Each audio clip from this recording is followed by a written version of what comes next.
Fala pessoal, hoje vamos ver uma figura de linguagem, a metáfora.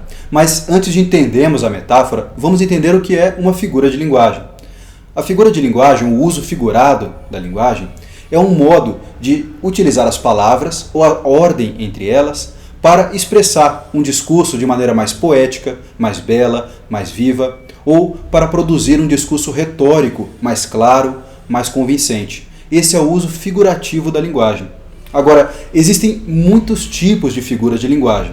Nós dividimos normalmente essas figuras em três: as figuras de sintaxe, as figuras sonoras e as figuras de sentido. Vamos ver cada uma delas. Então, o primeiro, a figura de sintaxe, certo? A figura de sintaxe indica a omissão, o acréscimo, a repetição de uma palavra ou expressão numa frase, ou a redução, a ampliação ou a alteração da ordem frasal para gerar efeitos retóricos ou expressivos, para dar ênfase a uma ideia ou tornar mais clara a frase. Há também as figuras sonoras.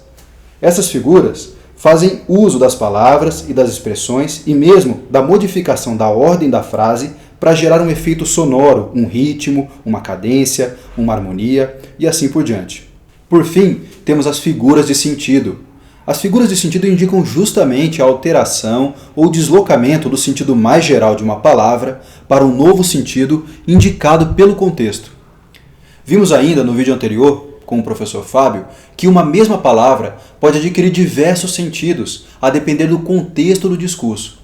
Entender isso é fundamental para entendermos o que é uma metáfora. Se você não viu esse vídeo, recomendo muito que você veja clicando aqui ao lado ou no link que está na descrição do vídeo. Pois bem, a metáfora então é uma alteração ou ampliação do sentido normal de uma palavra por meio de uma comparação. A própria palavra metáfora indica isso, é uma palavra de origem grega que significa transferir algo para outro lugar. E essa comparação que nós estabelecemos para ampliar o sentido da palavra na metáfora é feita por um elemento comum entre a palavra que estamos usando naquele discurso, de maneira metafórica, e uma outra palavra, um outro objeto indicado por uma palavra. Essa comparação é feita por um elemento comum compartilhado entre essas duas realidades. Então, vamos ver dois exemplos para entender melhor esses conceitos. Temos a frase: a bola está ao lado do pé de mesa. Evidente que uma mesa não tem pé como uma pessoa tem. Isto é, o pé de uma pessoa não pode ser a mesma coisa que o pé de uma mesa. O que queremos dizer então quando dissemos pé da mesa? Estamos evidenciando aqui uma semelhança entre essas duas realidades, entre esses dois tipos de pés, digamos assim. Tanto o pé de um homem quanto o pé de uma mesa têm uma função em relação ao todo, a de contato com o chão e sustento. É por esse elemento comum, essa função comum, no caso, que atribuímos à mesa um pé. O detalhe é que essa metáfora está bem consolidada e é o nome comum que atribuímos a essa parte da mesa. Vamos ver um outro exemplo, uma outra frase. A notícia que o jornalista publicou é quente. Aqui estamos atribuindo a qualidade quente à notícia, mas é evidente que uma notícia não pode ser quente no sentido de quantidade de calor. Então, o que estamos querendo dizer aqui? Imaginemos algo que possui essa qualidade de calor, como por exemplo, uma chama de uma vela. Percebam que em qualquer ambiente, a chama exige atenção e cuidado. Além disso, a chama é algo bastante destacado, chamativo, tem uma certa beleza que atrai. Então, aqui já temos uma pista sobre o que queremos dizer com quente na frase inicial. A semelhança que a comparação entre o quente da notícia e o quente comum de uma chama possuem é justamente essa necessidade de atenção e o poder de atração. Em outras palavras, quando dizemos que uma notícia é quente, queremos dizer que é uma notícia importante e atraente. Agora que vimos esses dois exemplos, podemos aprofundar um pouquinho mais o conceito de metáfora.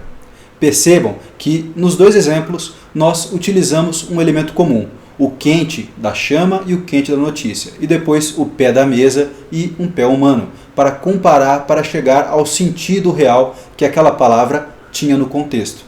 Mas percebam então, o quente da notícia não é do mesmo modo que o quente da chama. E o pé de uma mesa e o pé de um ser humano apesar de terem funções semelhantes, em algum sentido, não têm exatamente a mesma função, porque o pé humano é um pé orgânico, vivo, correto? Então, vamos deixar mais definido o conceito de metáfora. A metáfora, portanto, é uma figura de sentido, porque altera ou amplia o sentido normal de uma palavra.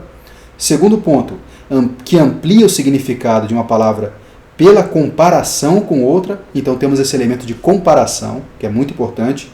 Terceiro elemento, por meio de um elemento comum, de uma comunidade. E quarto elemento, não se dá do mesmo modo nas duas. Esse elemento comum, então, ele não é do mesmo modo, da mesma maneira. Agora que temos uma definição mais precisa, podemos procurar na nossa literatura alguns exemplos de uso de metáfora para entender melhor o seu sentido. Vamos pegar primeiro um exemplo de uma frase num trecho da obra Memórias Póstumas de Brás Cubas, de Machado de Assis. Então temos a frase: escrevia com a pena da galhofa e a tinta da melancolia. Aqui temos duas metáforas, a pena da galhofa e tinta da melancolia. Sabemos que são metáforas porque estamos relacionando um objeto, uma expressão psicológica, um sentimento, como a galhofa e a melancolia, com objetos materiais, né? A pena, a tinta.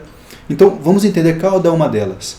Pena da galhofa. Olha só, a pena é um objeto leve, às vezes colorido, esvoaçante, e permite uma escrita bastante graciosa, né? Uma escrita bastante bela e leve no papel.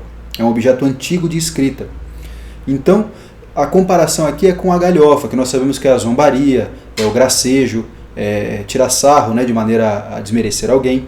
Então, a graciosidade que o gracejo pode ter também, a espontaneidade dele, é bastante comparável à leveza da escrita com uma pena. Então, é esse o elemento comum, essa certa graciosidade ou espontaneidade que os dois podem ter de alguma maneira. Por outro lado, a metáfora tinta da melancolia, nós temos aqui uma comparação entre o sentimento de melancolia, quer dizer, de tristeza profunda, sentida, com a da tinta. A tinta que, então, é um material bastante denso, preto ou azul, né, um material mais escuro e úmido. Todas essas qualidades sensíveis da tinta são bastante comparáveis com o sentimento de tristeza profunda.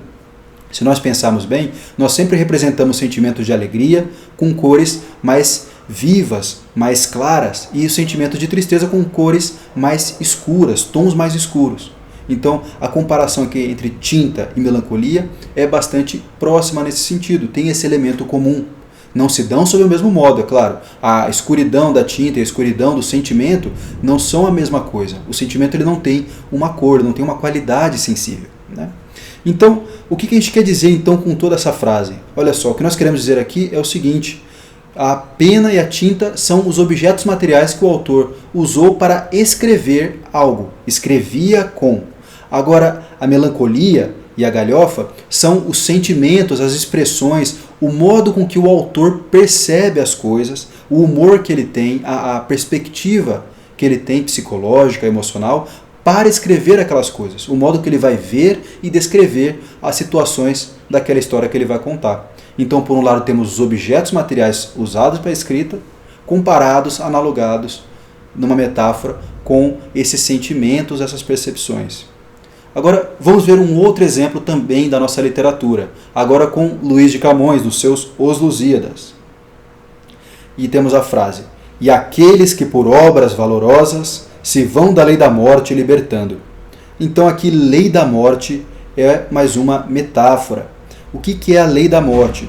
A lei é uma ordem que determina o modo com que algo deve se dar, uma relação deve se dar, certo? Essa é a lei. A lei num país, a lei dentro de uma casa e assim por diante. Essa é a lei, é uma ordem que determina como as coisas, as relações vão se dar.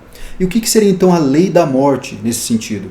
A lei da morte aqui é um dos efeitos naturais da morte. Quer dizer, quando uma pessoa morre, ela deixa de agir sobre as outras. E ao deixar de agir sobre as outras, naturalmente, com o tempo, com o passar do tempo, os feitos dela e a própria pessoa dela vai sendo esquecida. Por mais que um filho, um neto, um parente se lembre da pessoa, essas pessoas também vão falecer em algum momento e o esquecimento vai se dar naturalmente.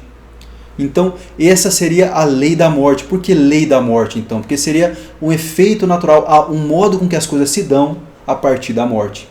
Esse é o sentido dessa metáfora. Então, no texto aqui, aqueles que por obras valorosas se vão da lei da morte libertando, quer dizer o seguinte: aqueles que realizam feitos memoráveis, feitos de grandeza, feitos de coragem, que são lembrados por muitos, não sofrem esse mesmo efeito da morte, o efeito do esquecimento.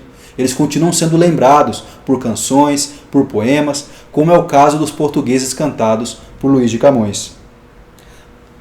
Agora, pessoal, que vimos 2 exemplos literários do uso da metáfora, podemos nos perguntar por que então usamos ela. Vemos aqui os exemplos e podemos tirar algumas conclusões. Nós usamos as metáforas para tornar mais viva, mais bela uma imagem, para tornar mais íntima, familiar, mais próxima aquilo que queremos dizer, para ilustrar melhor uma situação, uma pessoa, uma atitude e assim por diante. Esse é o propósito da metáfora.